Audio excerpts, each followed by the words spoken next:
Morning বন্ধুরা, কেমন আছো? নিশ্চয়ই সকলে ভালো আছো। আমি আজকে সমাধির বাড়ি থেকে তোমাদের গুড মর্নিং জানাচ্ছি। আর ঘুম থেকে উঠে চা খেলাম, সমাধি চা দিল, বিস্কুট খেলাম। আর সঙ্গে সঙ্গে আমাদের এক মিষ্টি ভিউয়ার্স, এক বোন, মেয়েই বলতে পারো, সে এসেছে দেখা করতে এখানে। কালকে লাইভে দেখেছে আমাদের আড্ডা মারতে। এখানেই থাকে, এই ফ্ল্যাটেরই নিচের তলায় থাকে। ও আমাদের সঙ্গে দেখা করতে এসেছে। অবশ্যই তাকে তোমাদের সঙ্গে পরিচয় করে দিচ্ছি। হ্যালো, আমি পর্ণা। পর্ণাকে এখন সবাই চেনে। হ্যাঁ, তোমরা সবাই কেমন আছো? আমি এখানে এসেছি সোমা আন্টির ঘরটা। আর আমি যখনই জানতে পেরেছি যে এই আন্টি দুটো এসছে। তোমার নাম কি গো? জানি না। আমার নাম গীতা বিশ্বাস। গীতা আন্টি আর নিপা আন্টির নামটা জানি, কিন্তু তোমার নামটা জানি না। গীতা টুনির সাথে বাসা ও দেখেনি, মানে নতুন লাইভে জয়েন করিয়েছি। মানে কালকে আমাকে দেখলে, কালকে হ্যাঁ, তোমার নামটা জানতে পেরেছি ভিডিও দেখে। তো এসছি দেখা করতে, সকাল সকাল চলে এসছি। এখন মজা হচ্ছে, তোমরা ভিডিওটা পুরো দেখো। ও আমাকে এর আগে দেখেনি, সমাধির লাইভে কালকে প্রথম দেখেছে। তা আমাদের সঙ্গে দেখা করতে কাল রাত্রেই আমাকে বলেছিল যে আন্টি ওরা কতক্ষণ থাকবে গো, আমি তাহলে দেখা করতে। আমি চলে আসবি, চলে এসে দেখা করে যাবি। তা চলো ওর সঙ্গে একটু আড্ডা মেরে নিই, তারপরে আবার তোমাদের সঙ্গে কথা বলবো। আমার ছবি একদম আমরা রেডি হয়ে নিয়েছি। সমাধি টিফিন দিয়ে দিয়েছে, টিফিনটা খেয়ে আমরা বেরিয়ে যাবো। সেটা বলবো আমি। না এখন এই ভিডিওতে বলবো। সে বলুক, কিন্তু এই এখন না বেরোলে ওই দুপুরবেলা খটখটে রোদ্দুরে বেরোনো যায় না। সকালের রোদ তবু সহ্য করা যায়, কিন্তু খাওয়া দাওয়ার পরে তখন ওই 3টের সময় বেরোনো যে কী কষ্ট, সে সমাধি বুঝবে না। সমাধি সেরকম করে বেরোয়নি তো। আর সব থেকে ভালো তো ভোরবেলা বেরোলে। এবার ঘুম থেকে উঠতে লেট হয়ে গেছে, চলো খাবার দেওয়া হয়েছে, খেয়ে আমরা বেরিয়ে যাবো। দেখি, হ্যাঁ, আমি ক্যামেরায় আসছি। এই যে পর্ণা, এর চ্যানেলটা তোমরা একটু দেখো। চ্যানেলের নামটা বলো। কোনটা? নতুনটা না, নতুন শর্টেরটাই বলো। Parna shorts and mini blog. দেখো, খুব ভালো লাগবে। আমি দেখেছি, ভিজিট করেছি, সেই জন্য তোমাদের বলছি ওর চ্যানেলটা দেখো, ভিজিট করো, ভালো লাগবে। তা চলো আমরা তো যাবো, তুমি যেও আমার বাড়িতে সমাধির সঙ্গে। একদম। আর এই চ্যানেলটাকেও বেশি করে লাইক দিতে হবে। আচ্ছা, এই যে আমাদের বেশ কচুরি গরম গরম, একটু ঠান্ডা হয়েছে, আর আলু মটরের তরকারি দিয়েছে। এটা খেয়ে আমরা এখন বেরিয়ে যাবো।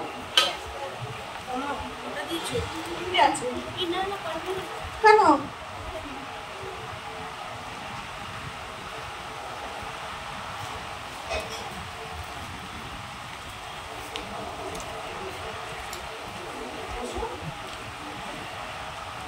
আমি আসছি, একটু দাঁড়াও। তো গীতাদিরা এখন চলে যাচ্ছে। সকালে বলেছিলাম ভাতটা খেয়ে একবারে বেরো, 11:30 বাজে। একটু পরে বেরোলেই ভাতটা খেয়ে যেতে পারতো। তো এই যে এখন কচুরি তরকারি খেয়ে বেরোবে। আর এই যে পর্ণা রয়েছে ভাতে আমাদের। এখানে এসে খেয়ে নিচ্ছি আমি। হ্যাঁ, খেয়ে নেই, কোনো অসুবিধা নেই। মিষ্টি একটা চা আছে। আমি একটু ভেঙে নেব। এই একটা আছে। না, এটা খাই না। ভেঙে খাবে?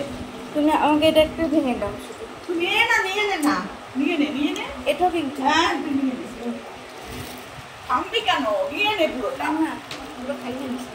আর মিষ্টি তো আমি ঝালের পোকা, কোনো হ্যাঁ, পোকা না। মিষ্টি নিয়েছিল পোশালি আর ওই সে মিষ্টি চলছে। দেখেছি, ওরাও তো তেমন কিছু খেতেই পারলো না, একদম সেদ্ধ ভাত করে খেলো। সেদ্ধ ভাত খেলো। এমন শরীর খারাপ না, সোমবার ছিল, খায় না, আমাকে বলেনি। এসে তারপরে ওই সেদ্ধ ভাত করে খেলো, গোবিন্দভোগ চাল দিয়ে দিয়ে। হ্যাঁ, ওই জন্য ওখানে গোবিন্দভোগ চাল আমরা দেখলাম।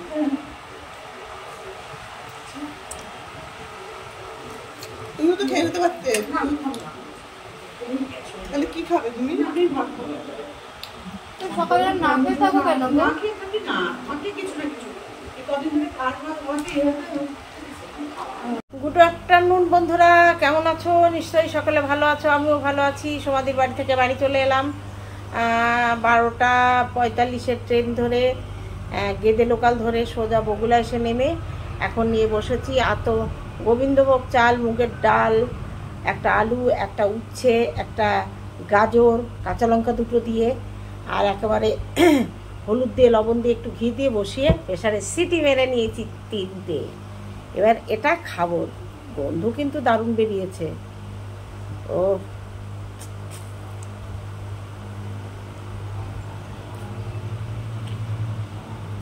দারুণ খেতে, দারুণ খেতে।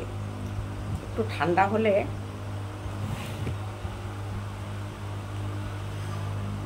একবার ভাবছিলাম যে মেয়েকে ফোন করলাম, মেয়ে বললো মা আমার রান্না হয়ে গেছে। আমি ওকে বলিনি আমি আসছি। আমি তুই কী খাবি, কী রান্না করলি? বলছে আমি ব্রাউন রাইস করেছি, আর ও যে পার্লারে আমার ননদের কাছে কাজ করে, ওদের বাড়ি থেকে, ও বাপের বাড়ি থেকে বাড়ি যাচ্ছিলো, ওকে একটু চিকেন দিয়েছে টিফিন বাটিতে করে, যেই শুনেছে যে বৌদি বাড়ি নেই, তা ও সেইটা দিয়ে খাবে যেই শুনলাম। আমি বললাম ঠিক আছে আমি আসছি, আমি বাইরে খেয়ে নেবো।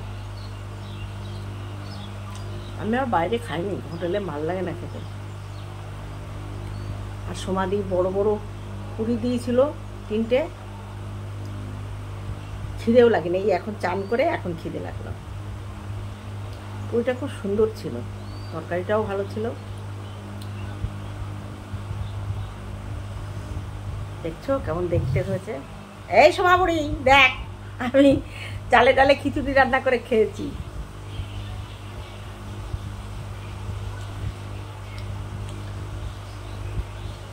সমাধিও বলছিল যে ওনার কাছে যে মেয়েটি আসে, পিঙ্কি এসেছিল, পিঙ্কিকে ডেকে এনেছে যে উনি রান্না করবে। আমি না, বাড়ি চলে যাই, কেন এই গরম তো, মেয়ে যদি ভুল করে গাছে একদিন জল না দেয় গাছ মরে যাবে।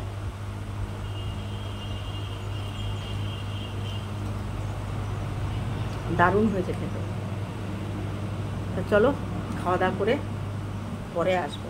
আর নিপা একই সঙ্গে বেরিয়েছি, ও গেল বেলঘরিয়া। বেলঘরিয়া দিদির সঙ্গে ওর একটু দরকার আছে, গেছে। এবার দিদি যেই শুনেছে আমি আর নিপা একসঙ্গে ছিলাম, দিদি ফোন করেছে পরে নিপা, দিদি রাগারাগি করছে যে গীতাদিকে নিয়ে এলি না কেন। ওই জন্যই তো দিদিকে জানানো হয়নি।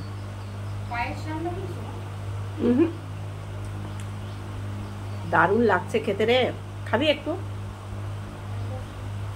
আয়, যারা গরম এই খাবার আর হোটেলের খাবার। অল্প করে দিও, গাল মালাবো। আলুটা সরাও, খুদে খুদে এগিয়ে আয়। বাবা কত বড় হা করলো।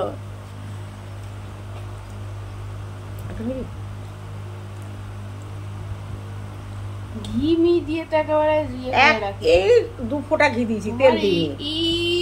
মানে না না, একটুখানি তেল দিলে তো তেলও দিতে হতো। তরকারি খাচ্ছ তেলের।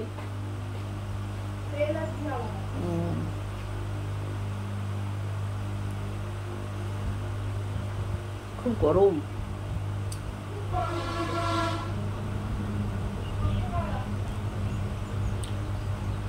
আর এটা গরম ছাড়া ঠান্ডা হলে ভালো লাগবে না।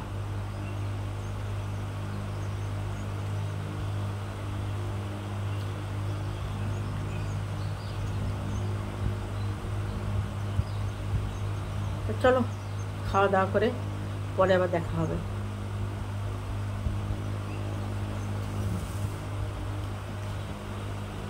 তা এখন বাজে 11:15, রাতের খাবার। রাতে বললাম একটুখানি খিচুড়ি ছিল, আর একটা রুটি করে ওটা খেয়ে নিলাম। খিচুড়ি মানে সে এইটুকু 2 গাল মতো ছিল, আর একটা রুটি করে খেয়ে নিলাম। আর খেয়ে বিছনা আজকে মেয়ের ঘরেই শোবো, কারণ আজকে প্রচণ্ড গরম পড়েছে। আজকে এসি চালাতেই হবে রাতে আমরা এসি চালাই না, দুপুরবেলা 2 ঘন্টা চালাই। তা যাই হোক, এ ঘরেই শোবো, বিছনা করা হয়ে গেছে। আর আজকে সমাধি পরে ফোন করেছিল, সমাধির মনটা খারাপ আমি চলে আসাতে। সমাধি চাইছিল আরও 2 দিন থাকি, কিন্তু সত্যি কথা বন্ধুরা, সমাধির বাড়িতে প্রচণ্ড গরম, আর একটা মানুষ কি 24 ঘন্টা এসির মধ্যে থাকতে পারে? আর সব থেকে বড় কথা আমার গাছগুলো, গাছের জন্য, তারপরে মেয়ে বাড়িতে আছে, চলে এসেছি। আমার মনটা খারাপ লাগছিল, সমাধি মুখটা কালো করে কাঁদো কাঁদো হচ্ছিল। আর কিছু অভিজ্ঞতা শেয়ার করব। আমি তন্দ্রার বাড়িতে গেলাম। তন্দ্রার ফ্যামিলিটা কেমন খুব কাছ থেকে দেখলাম। প্রথম আমার তন্দ্রার সঙ্গে দেখা হলো।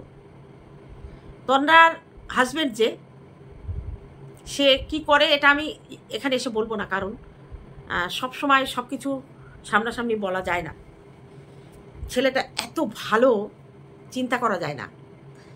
মানুষের না কথাবার্তা আর কারোর বাড়িতে গেলে তার আতিথেয়তা দেখে বোঝা যায় সে কোন পরিবেশে মানুষ হয়েছে আর সে কীভাবে মানুষ হয়েছে। বেশ ভালো দামি পোস্টে চাকরি করে, কিন্তু বারবার করে আমরা গেছি না, প্রথমে আমি সমাধি আর নিপা গেলাম ঘাটে, বারবার করে বলছে দিদি আসতে কষ্ট হয়নি তো। ও প্রথমে একটা কথা বলে নিই, তন্দ্রাকেও দেখলাম আমার ভিডিওতে তন্দ্রার উদ্দেশ্যে বলেছে যে তুমি নিপাকে বলছো নিপা আন্টি আর গীতাদিকে বলছো গীতাদি, এটা বলো না, ও তোমার আন্টি। আর আমাকেও বলছে যে তন্দ্রার মেয়েরা তোমার নাতনি, তন্দ্রা তোমার মেয়ের বয়সী, সে কেন দিদি ডাকবে তোমাকে। দেখো তোমাদের একটা কথা বলি, যখন ইউটিউবে আমরা কাজ করতে আসি, তন্দ্রাকে আমি আগে থেকে চিনতাম না। তন্দ্রাকে আমি প্রথম দেখি একটা ভাইরাল লাইভে, প্রথম ওই মৌমিতা বসাক, সীমা, একটা মিলন মেলা হয়েছিল, সঞ্জয় টঞ্জয় এরা সব যে যারা ডিভাইডেড ছিল দুটো গ্রুপে, সেই দুটো গ্রুপ মিলে সব এক হওয়ার একটা লাইভ হয়েছিল। সেই লাইভে সবাই এক হয়ে মিশে গেছিল। এই দালাল তখন প্রথম প্রতিবাদ করে এই লাইভের বিরুদ্ধে, তারপরে আবার যাতাই হয়। ওই লাইভটা হয়েছিল সীমার লাইভে হওয়ার কথা ছিল, সেটা হয়েছিল তন্দ্রার লাইভে। সেদিন আমি প্রথম তন্দ্রাকে চিনি, এবং তন্দ্রার বাবা মনে হয় নাকে অসুস্থও ছিল, হ্যাঁ ওর বাবা অসুস্থ ছিল, সেই অবস্থায় কিন্তু লাইভটা করেছিল। তো সেই থেকে ও আমাকে গীতাদি বলে ডাকতো। তখন জানতাম, বয়স কম আমার থেকে, কিন্তু ফেস টু ফেস তো দেখা হয়নি, সবাই গীতাদি বলতো, ও গীতাদি বলতো, সেই থেকে ও আমাকে দিদি বলে। আর নিপার সঙ্গে তো এদিন দেখা হলো, যেহেতু মন্দিরা আর বড় হচ্ছে আমাদের তন্দ্রা মন্দিরাকে বুনু বলে ডাকে, সেই হিসাবে কিন্তু নিপাকে কাকিমা বলে।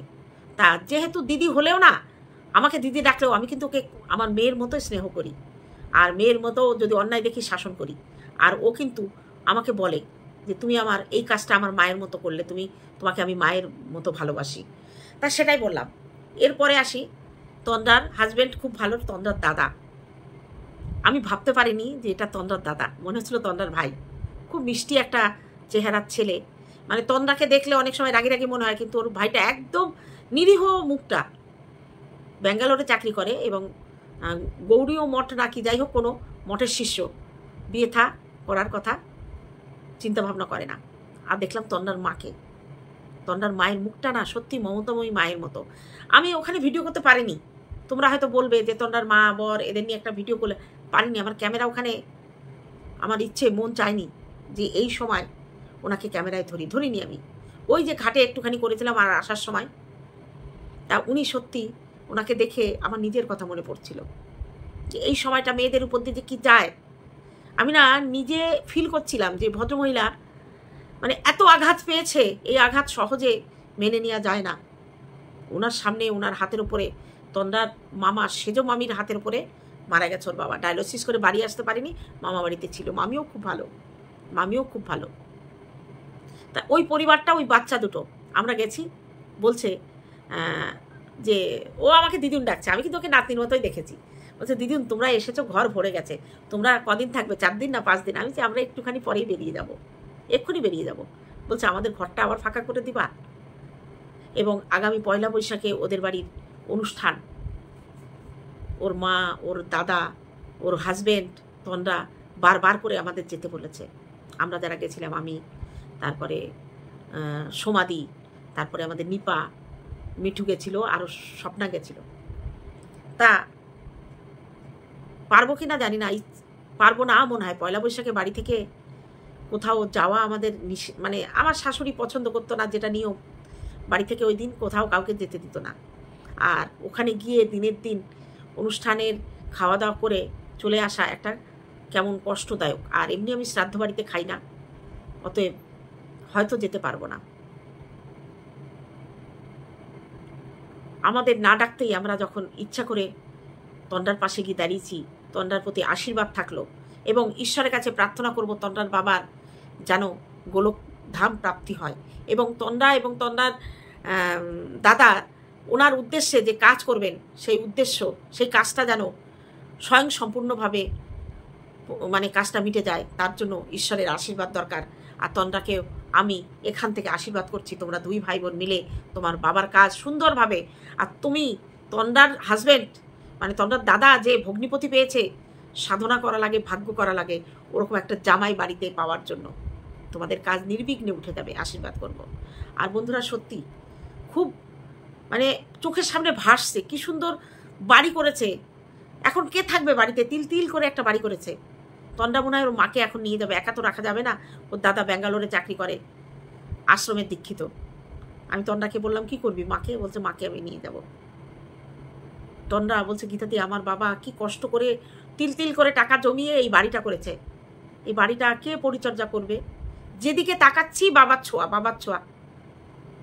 হাউমাউ করে কাঁদছিল। আমরা গেলাম, ও প্রথম হেসেছে, বলছে গীতাদি তোমরা আসার পরে আমি হাসলাম জানো, কদিন আমি মোবাইল ধরিনি, আজকে আমি একটু শ্যুট করব। আমি কর আজ ওই দিন প্রথম একটু শ্যুট করলো। আমি বললাম এগুলো স্মৃতি, এগুলো তুলে রাখ, এখন শেয়ার করতে না পারবি পরে করবি। যখন চলে আসি তন্ডা জড়িয়ে ধরে কাঁদছিল। এই সময় কাছের মানুষ তো ওরাও তো সবাই শোকাতর। আমরা যতক্ষণ ছিলাম ওরা সবাই আমাদের সঙ্গে গল্প গুজব আড্ডা মেরে ওইটুকু সময় ওরা হয়তো শোক ভুলে গেছিল। ফেলে আসতে কষ্ট হচ্ছিল, কিন্তু আসতে তো হবেই। তাই আমার অভিজ্ঞতা আমি তোমাদের সঙ্গে শেয়ার করলাম। সত্যি তন্ডার মাকে দেখে আমার নিজের কষ্টটা না দুমকে দুমকে উঠছিল। যাই হোক, চলো বন্ধুরা, আজকে ভিডিওটা এখানেই শেষ করলাম। দেখা হবে অন্য কোনো ভিডিওতে, ততক্ষণে তোমরা সাবধানে থেকো। Tata, good night.